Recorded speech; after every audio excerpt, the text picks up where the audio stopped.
Assalamu alaykum, hörmətli savaqdaşlar. Tayyibə dərsxanamıza xoş gəldinizlər. Hazır biz ərəb dili tərcümə dərsimizin 13-cü dərsini oxuyumuz. Əmdi biz bugün, yəni şu ilgirki dərsimizə oxşaş şeir tərcümə örnəkləri dərsini oxuyumuz. Bizdən bugün tuncu qılıb oxuyduğan şeirimiz La tekun taliban lima fi yedin nas feyazwarra anka liqaka as-sadiqu innama adh-dhullu fi su'alin nas وَلَوْ فِي السُّؤَالِ اَيْنَ الطَّرِيقُ. Əmdə biz şiirini tərcümə qilishdən ilgiri, şiirinin tərkibində biz bilməydiğən yeni sözlüklər barmı? Qarab baxdığan bolsaq, لَا تَكُنْ طَالِبًا لِمَا فِي يَدِ النَّاسِ.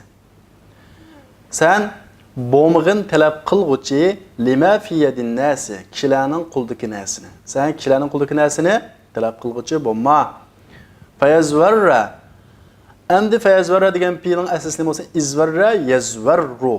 Əmdə bu yerdə fəyəzvərrə dəb la tekun digən bir tələbnin cavabı olğaçqa bu yerdə axırısı taşlıq olğaçqa sukunluq orunda zövərlən gəldi deyimiz. Biz bunu qrammatik kitablarımızda qrammatik məzmununu sözləb bulduq. Əmdə bu yerdəki izvərrənin mənası nim digən bulduğu digəndə izvərrə yəzvərru digən fiilin mənası özünü qaçırdı, özünü ep qaçdı digən məndə. Özünü ep qaçıdı alliqaka sadiqu. Sən bilən uçuruşdun dost. Demək, la tekun taliban lima fi yedin nas. Sən kişilərin quldakı nəsini tələb qılğıcı olma. Aşında tələb qılğıcı bolsan nim buludu? Dost sən bilən uçuruşdun özünü qanda qıldı, ep qaçıdığan bulaq qalıdı deydi. İnnema zullu fi sualin nasi walau fi suali ayna at-tariq deydi. Faqatlam haqiqi xarlıq nədə fi sualin nas. Kişilərdən soraşda. Kişilərdən bir nəsə qanda qılışda, soraşda. Walau fi suali ayna at-tariq. Gerçə sual nim bolsunmu? Ayna at-tariq.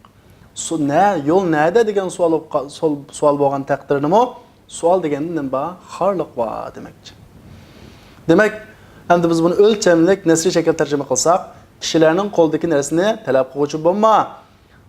Dost sən bilən uçuruşdan qaçıdı, yəni özünü elib qaçıdı. Həqiqətən xarlıq kişilərdən bir nərsə soraşdır. Gerçi yol nədə degan sual bolsunmu? Demək, bunu ölçəmlik qılıq vaxtımızda biraz oyunlub ölçəmlikləşdirsək buludu. Bunu muşu məzmununu ifadələb şiiri şəkildə tərcümə qılsaq mı çox texmi gözəl buludu. Əmdi məsələyə məşq qilish üçün dani şiir bədim. Birincisi وَذُقْتُ مَرَارَةَ الْأَشْيَاءِ طُرًّا فَمَا تَعْمُ أَمَرُّ مِنَ السُّؤَالِ. Əmdi bunun qarab baxadığan bolsaq, zuqtu degəndə mənisi bilirсizlər, tetidim degen gəp, mərara olsa açıqları degen gəp şundaq, murunun köplükə, turraço nurğun degen gəp. Mən yeni sözlüklər közlükdə bunun mənisini bədim. Qalan mənin mənisi ilə bilirсizlər. İkincisi kun anin nas janiban. Kun anin nas janiban degen gəp, janiban degen bir tərəf degen gəp. Kişilərdən biraz yıraqraq tut degen gəp. Kun min anin nas janiban degen gəp. Üçüncüsü qallibin nas keyfa şi'ta. Tecidhu ma'a qariba deydi. Köpüncü kişilərin deməkcə bu üçüncü şeirdə qallibin nas degen gəp kişilərini örüp çörüp bax degen gəp kişilərə muamala qılıb onların aldı keyinni, oldu yüzdən keyinni yüzünü qandaq bilib bax. Keyfəş xalqınınca tecidhu ma'a qariba deydi. Demək bunu sizlər özünə tərcümə qılısızlar, bu sizlərə tapşırıq. Həm ikincisi biz bugün oxuyduğan şiirininki Sa'altun nasa an khillin wa fiyin faqalu ma hadha sabilu tamassak in zafarta bi zeyl hurrin fa innal hurra fid dunya qalilu. Əmdə deydi Sa'altun nasa an khillin wa fi. Kişilərdən vapadar dost doğrusu sordum.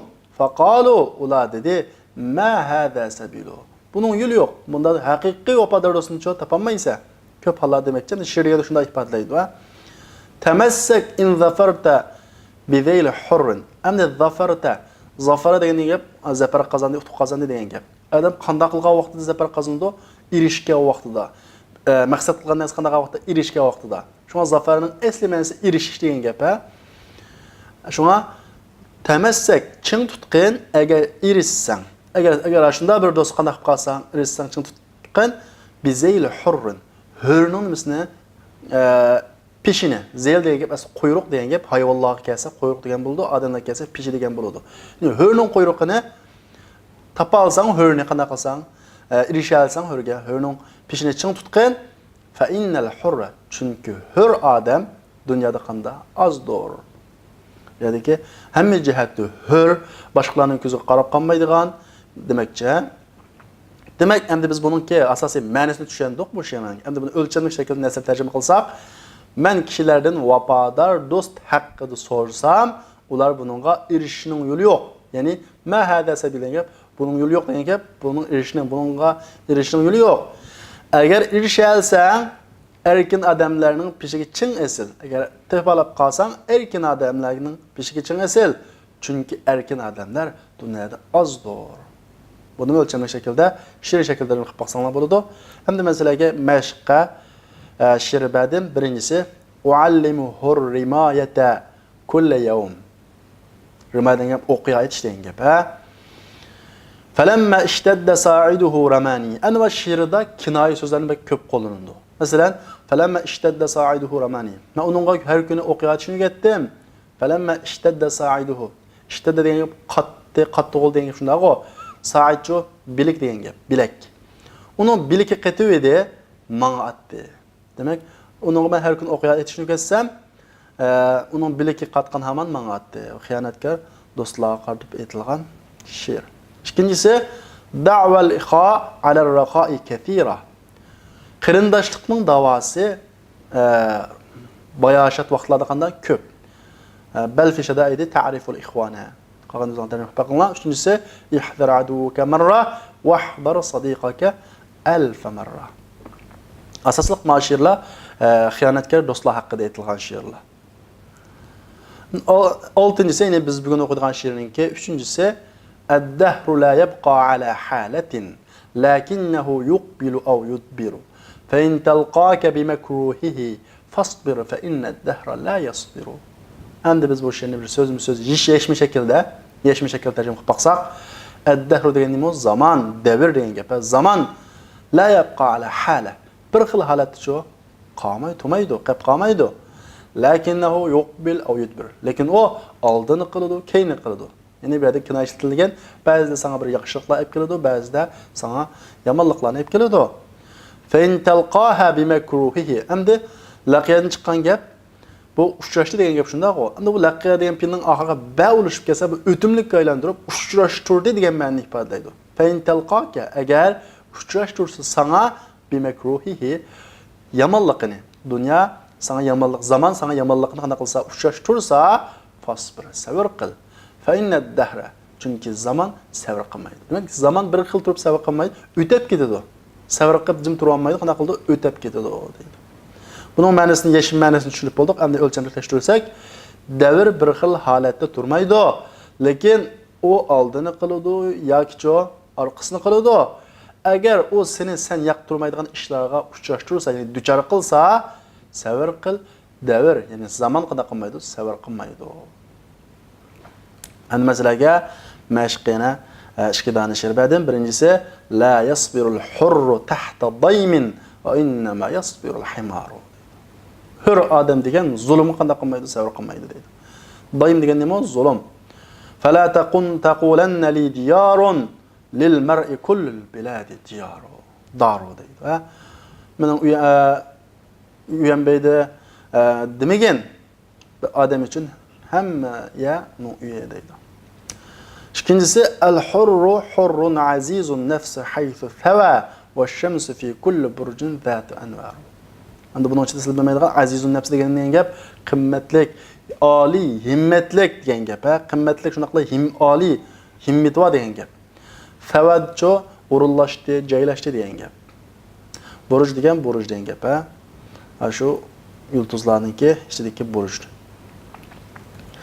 Endi bugungi darsimizningki 4-cü şiir biz o'qiydigan İzel mer'u afsha sirrahu bilisanihi ve lama alayhi gayrahu fahuwa ahmaq. İza daqa sadrul mer'i an nafsihi fa sadrul ladhi yustawda'u sirru adyaq. Ayeti bir hikmetlik ma'nilik şiira. İzel mer'u degan nima? Odam degan gap. Mar'atu olsa, ayol kishi olsa, mar'u olsa, odam degan gap. Agar bir odam aşkarlasa sirrahu, sirrini bilisanihi tili bilan, bir adam sirrini o'zining tili bilan qanday qilsa aşkarlasa, ve lama alayhi gayrahu, va malamat qilsa uningga, ya'ni oshkorlanib ketibdi deb malamat qilsa o'sha qarata g'ayrahu boshqasiga va huwa ahmaq. U ahmoq. Sirini o'zi boshqa birisiga deb bo'lib, bu biz gap taqilib ketibdi deb malamat qilishi u bir odamning ahmoqligi. İza daqa sadrul mar'u an nafsihi. Agar bir odamning qalbi tar bo'lsa, o'zidan tar bo'lsa degan gap, o'zining gapini o'zi qana qilmasa, yushurolmasa, fa sadrul ladhi yustawda'u sirru adyaq. Sir amanat quyulgan qalb. Fa sadrul ladhi yustawda'u sirru deganimiz sir amanat quyulgan qalb adyaq. Qanda texmutar. Endi biz buni yashil ma'nosida tarjima qilib bo'ldik. O'lchamlik tarjimasi qarasak, agar odam o'zining sirini oshkorlab bo'lib, uni yeyvetdi deb boshqalarni ayblasa, u ahmoqdir. Kishining qalbi o'zining sirini sig'dira olmaydi ekan, sir amonatga qo'yilgan qalb uningdan qanda tarroqdir. Endi masalaga tuandagi she'rni mashq qildim.